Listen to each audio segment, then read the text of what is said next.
इस चैप्टर की शुरुआत में हम देखते हैं डैन डेविल शॉट पर अटैक करने के लिए आगे बढ़ते हुए अपने हाथ को थंडर क्यूआई से ढकने के बाद डेविल शॉट के ऊपर एक जोरदार अटैक करता है, जिसके कारण डेविल शॉट काफी ही ज्यादा प्रेशर के साथ पीछे की ओर जाने लगता है। पर डैन बिना रुके दोबारा उस पर अटैक करने के लिए उसकी ओर भागता है और अपने पैरों से उसके हाथों को कोलैप्स करते हुए उसकी पूरी हाथ को ही तोड़ देता है। डेविल शॉट काफी ही ज्यादा दर्द में पीछे की ओर अभी भी जा रहा था, पर डैन उसे बिना कोई मौका दिए दोबारा अपने थंडर क्यूआई से दोनों हाथों को ढकते हुए उसके ऊपर एक जोरदार अटैक करता है, जिसके कारण हम देख पाते हैं हम मानो जैसे कि ब्लैक होल खुल गया हो। डेविल शॉट दोबारा पीछे की ओर उड़ते हुए जाने लगता है। डैन उसकी ओर काफी ही ज्यादा गुस्से में देखते हुए अपने थंडर क्यूआई से ढके हाथ को तैयार करता है। डेविल शॉट को देखते हैं जो काफी ही ज्यादा दर्द में था, पर उसे कुछ भी समझ नहीं आ रहा था। वह नीचे घिसटाते हुए एक जगह जाकर रुकता है। डैन उसके पास आकर खड़ा होने के बाद उसकी ओर एक क्रीपी स्मेल देते हुए देखता है। उस जगह को हम देखते हैं जो कि पूरी तरह से डिस्ट्रॉय हो गया था। डैन को डेविल शॉट के पीटने के कारण डेविल शॉट किसी तरह खुद को संभालते हुए दोबारा उठते हुए कहता है, क्या बस तुम्हारे पास इतना ही पावर था? मैंने सोचा था कि तुम मेरे अस्तित्व को खत्म कर दोगे। मैंने तो यहाँ तक सोच लिया था कि जंगवन से मेरा अस्तित्व पूरी तरह से खत्म हो जाएगा बिना किसी निशान को छोड़े, लेकिन मैं अब नहीं मरने वाला। भले ही मेरी हड्डियां ही क्यों ना टूट जाए या फिर मेरी मसल्स ही क्यों ना फट जाए, तुम मुझे मारने की कितनी भी कोशिश क्यों ना कर लो, मैं फिर से जिंदा हो जाऊंगा। ठीक वैसे ही जैसे कि किसी इमोर्टल का जमी हुई लाश हो जो कि नर्क से वापस आ गया है। जिसके बाद वह अपनी दोनों हाथों को पीछे की ओर करते हुए अपने अंदर से काफी ही ज्यादा पिंक कलर की क्यूआई एनर्जी को रिलीज करने लगता है। डैन उसकी ओर देखते हुए कहता है, हाँ, जैसे कि इमोर्टल की बॉडी जमी हो बर्फ में। तुम काफी ही ज्यादा इंटरेस्टिंग बातें करते हो, पर क्या तुम्हें पता है जब हेवनली आर्टिलरी जनरल अपने ओपोनेंट पर अटैक करता है तो वह अपने अटैक के साथ ही अपने ओपोनेंट की बॉडी में थंडर क्यूआई को भी डाल देता है। वह ओपोनेंट के अंदर डाली गई थंडर क्यूआई की एनर्जी बिल्कुल ही एक थंडर बोल्ट की तरह होती है, जो कि आमतौर पर ओपोनेंट की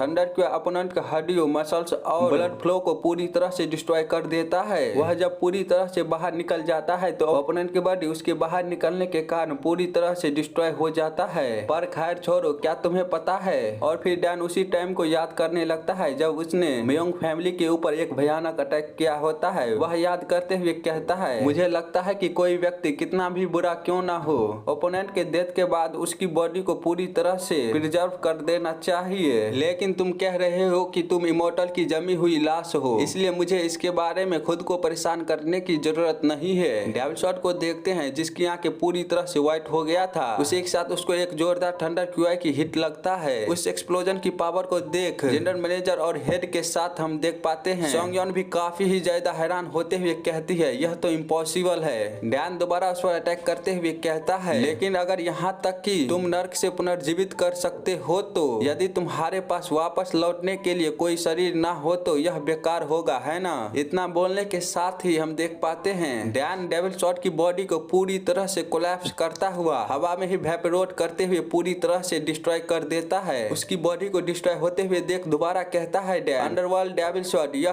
तुम्हारे लिए एक अर्थहीन कहानी होगी। इस बंदे को देखते हैं जिसे तो अपनी आंखों पर अभी भी विश्वास नहीं हो रहा था। वह कहता है, क्या हो गया डैन? अंडरवर्ल्ड डेविल शॉट क्या हो रहा है? क्या अब ऐसा ही हो सकता? मास्टर कांग भाई एक्सप्लोड हो गया। यह बंदा, उसने मार्वेलियस आयरन आर्चर और अब अंडरवर्ल्ड डेविल शॉट दोनों को ही डिफीट कर दिया। इसकी पावर है क्या? यह बंदा कोई इंसान नहीं हो सकता, यह एक मॉन्स्टर है। डैन उसकी ओर एक खतरे लुक के साथ देखता है तो वह डैन की ऐसी लुक को देख काफी ही ज्यादा घबराते हुए दोबारा अपने मन में सोचता है, अरे यार लानत है, उसके जैसे मॉन्स्टर से दूर भागना मेरे लिए असंभव है। मेरे जैसा कोई जिसे कभी ब्लैक मर्चेंट के बीच सबसे अच्छा माना जाता था, इस तरह व्यर्थ में नहीं मरना चाहिए। मुझे किसी भी हाल में एक रास्ता खोजना होगा इस जगह से अभी बचने के लिए। डैन काफी ही ज्यादा गुस्से के साथ उसकी ओर देखते हुए कहता है, योम साइक, फाइनली मैं तुमसे बात कर सकता हूँ। मेरे पास बहुत सी चीजें हैं जिनके बारे में मैं तुमसे बात करना चाहूंगा। मुझे लगता है कि तुम्हारे पास अभी काफी ही ज्यादा समय है, तो तुम ऐसा क्यों नहीं करते हो कि हम एक साथ चलते हैं और धीरे धीरे बात करते हैं। उसी समय हम उन भिखारियों को भी देख पाते हैं जो कि वहाँ पहुँच गया था, जिसे योम साइक ने पीछे मार्केट में छोड़ आया था। वह सभी वहाँ आते हुए कहता है, योम साइक, वह यही हेवनली ग्रेट मर्चेंट ग्रुप में आया है। हमें उसे किसी भी हालत में पकड़ना होगा ताकि सभी देख पाए कि ग्योबैंग के डिसेबलों को हार्म पहुंचाने का रिजल्ट क्या हो सकता है। मैं उस योम साइक को पकड़ने के बाद अंकल लीग्योल की मौत का बदला उससे मैं जरूर लूंगा।